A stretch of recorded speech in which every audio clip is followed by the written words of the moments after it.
ऐसा खतरा जो देश के लिए बड़ा संकट ला सकता है, चुनाव पलट सकता है, ऐसा खतरा जो देश में लड़ाइयां करवा सकता है। और इस खतरे के बारे में प्रधानमंत्री ने जो कहा वो आज आपको बताऊंगा। साथ ही यह खतरा कितना बड़ा है और इसके क्या क्या संकेत मिल रहे हैं उसके बारे में आज आपको विस्तार से बताऊंगा। लेकिन पहले आज की सबसे बड़ी खबर, जिसके बीच पीएम ने यह सावधानी बरतने के लिए और यह खतरे से सावधान रहने के लिए कहा, उस चुनावी खबर के बारे में बता दूं। 2 राज्यों में आज वोटिंग हुई है। मध्य प्रदेश और छत्तीसगढ़ में आज वोट पड़े हैं। इसमें एमपी की सभी 230 सीटें और छत्तीसगढ़ की 70 सीटों पर वोट डाले गए। ये दोनों राज्य इसलिए अहम हैं क्योंकि एक जगह पर कांग्रेस की सरकार है, एक जगह पर बीजेपी की सरकार है और दोनों के बीच कांटे की टक्कर है। दोनों एक दूसरे से 2018 का बदला लेने के लिए बेकरार है। यह राजनीतिक टकराव कैसे वोटिंग वाले दिन खुलकर सामने आ गई, यह आज की तस्वीरों से साफ हो गया। क्योंकि कई जगह पर वोटिंग के दौरान बड़ा बवाल हुआ, मारपीट हुई, पथराव हुआ, दोनों पार्टियों के समर्थकों के बीच हिंसक झड़पें हो गई। जैसे मध्य प्रदेश में मुरैना जिले की दिमनी सीट, जहां से केंद्रीय मंत्री नरेंद्र सिंह तोमर चुनाव लड़ रहे हैं, वहां बड़ा बवाल हुआ भाई। आप देखिए किस तरह से वहां पर हालात बन गए। आज सुबह क्या हुआ, जैसे ही वोटिंग शुरू हुई, दिमनी सीट के 2 मतदान केंद्रों पर 2 गुटों के बीच टकराव हो गया। आरोप है कि मुंह पर कपड़ा लपेटे कुछ लोगों ने पथराव शुरू किया, जिसके बाद मतदान केंद्र पर अफरा तफरी मची, भगदड़ जैसे हालात बन गए। हालांकि चुनावी ड्यूटी पर तैनात सुरक्षाकर्मी तुरंत एक्शन में आए और हंगामा कर रहे लोगों को खदेड़ दिया। बवाल के दौरान मतदान केंद्र के बाहर फायरिंग होने का भी आरोप लग रहा है। चुनाव में वोटिंग की बात तो ठीक है, लेकिन फायरिंग की बात, यह अपने आप में बड़ी बात हो गई। इसी तरह से भिंड के इलाके में भी खूब बवाल हुआ है। भिंड में बीजेपी उम्मीदवार राकेश शुक्ला की गाड़ी पर कुछ लोगों ने पत्थर चला दिए। राकेश शुक्ला वोटिंग के दौरान अपनी विधानसभा सीट के एक गांव पहुंचे थे, जहां उनकी गाड़ी पर कुछ लोगों ने पत्थर चलाए। भीड़ ने राकेश शुक्ला की गाड़ी में तोड़फोड़ भी की। कहा जा रहा है कि पथराव करने वालों को खदेड़ने के लिए बीजेपी उम्मीदवार के सुरक्षा कर्मियों को फायरिंग तक करनी पड़ी। बवाल की वजह से काफी देर तक बीजेपी उम्मीदवार वहीं पर फंसे रहे। इसी तरह इंदौर की एक राऊ विधानसभा सीट है, वहां वोटिंग शुरू होने से पहले ही हिंसक झड़प हो गई। बीजेपी ने कांग्रेस उम्मीदवार पर मारपीट का आरोप लगाया है। देखिए वहां किस तरह से हालात बन गए। इसके बाद दोनों पक्षों के कार्यकर्ता थाने के बाहर पहुंच गए। थाने के बाहर जमकर बवाल हुआ, हंगामा हुआ, एक दूसरे के खिलाफ नारेबाजी करने लग गए ये लोग। हालात आउट ऑफ कंट्रोल होता देख पुलिस ने आंसू गैस के गोले छोड़े। लाठियां भांजकर हंगामा कर रहे लोगों को वहां से खदेड़ना पड़ा, यह हालत हो गई। दरअसल कांग्रेस प्रत्याशी और मौजूदा विधायक जीतू पटवारी के समर्थकों पर बीजेपी के पूर्व पार्षद पुष्पेंद्र चौहान के साथ मारपीट का आरोप लगा है। विवाद की वजह मतदाताओं को शराब और दूसरी सामग्री बांटना बताया जा रहा है।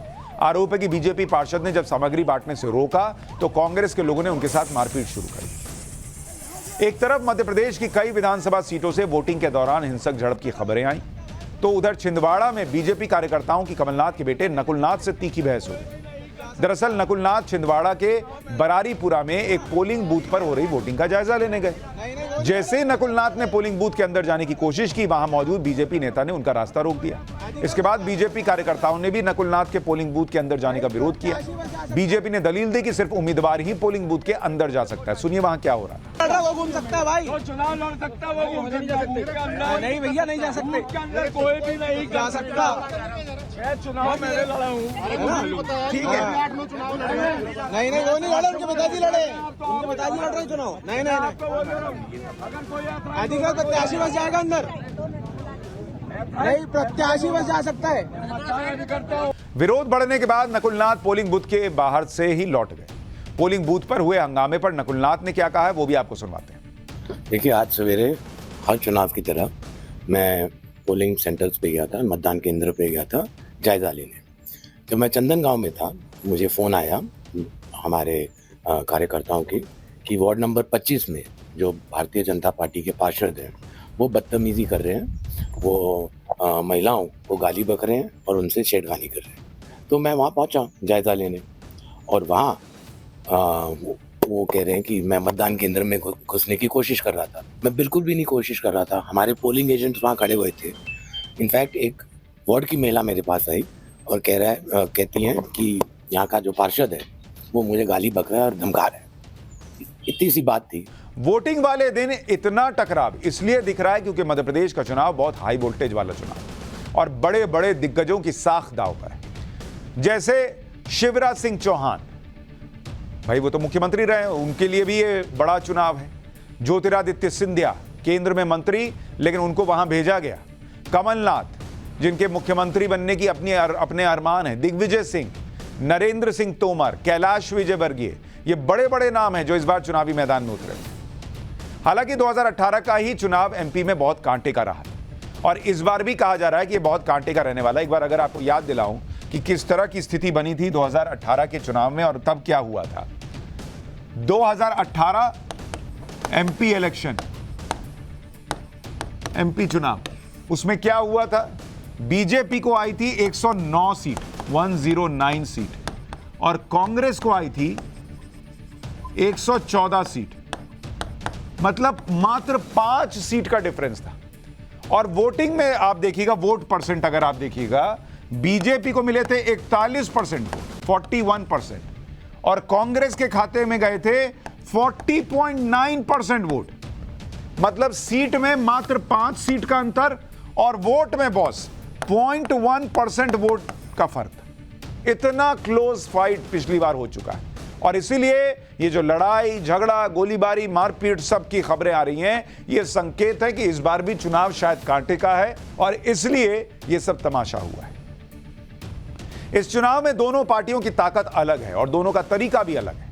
जैसे कांग्रेस की उम्मीद शिवराज के 18 साल की एंटी इनकम्बेंसी पर टिकी है। इसके अलावा कांग्रेस मुफ्त के भारी भरकम वादों पर भी खेल रही है। उधर बीजेपी के पास भी लाडली बहना जैसी स्कीम है और बीजेपी की सबसे बड़ी ताकत प्रधानमंत्री नरेंद्र मोदी का चेहरा है। सबके अपने अपने जीत के दावे हैं।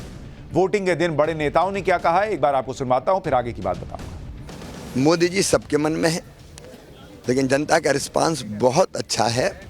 मैं पूरे प्रदेश के हर कोने में गया हूं और जो प्यार और आशीर्वाद इस बार मिल रहा है वो अभूतपूर्व है, अद्भुत है।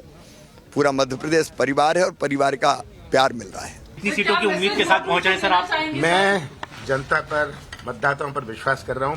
मैं शिवराज सिंह नहीं हूं कि बोलूं इतनी सीटें आएंगी, उतनी सीटें आएंगी। जनता तय करेगी कि कितनी सीटें आएंगी। मैंने पहले से ही कहा है, मैं सीएम के रेस में नहीं हूँ, ना मैं कभी था ना आज हूँ।